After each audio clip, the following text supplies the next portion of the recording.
Donc à savoir aujourd'hui nous bloquons l'établissement de la maison d'arrêt de Saint-Pierre.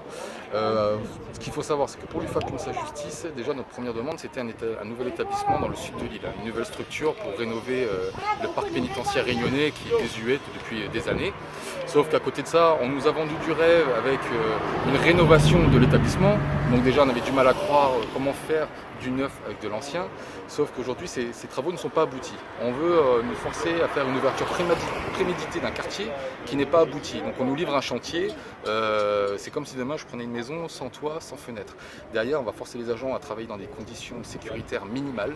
On n'a aucune garantie, c'est un peu du bricolage. Encore une fois on est la dernière roue du carrosse, que ce soit à La Réunion ou dans l'ensemble des départements d'outre-mer. Aujourd'hui on dit stop. On veut maintenant une rallonge budgétaire pour finaliser l'installation des douches en cellule, des filets d'antiprojection, afin que tout le monde puisse travailler dans les meilleures conditions.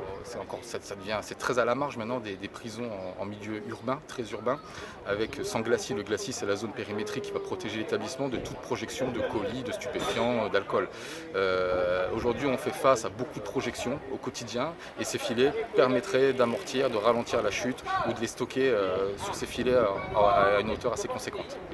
Et justement, au quotidien, pour les agents pénitentiaires, quelles sont les difficultés rencontrées justement avec, comme vous l'évoquiez, les problèmes de structure en fait?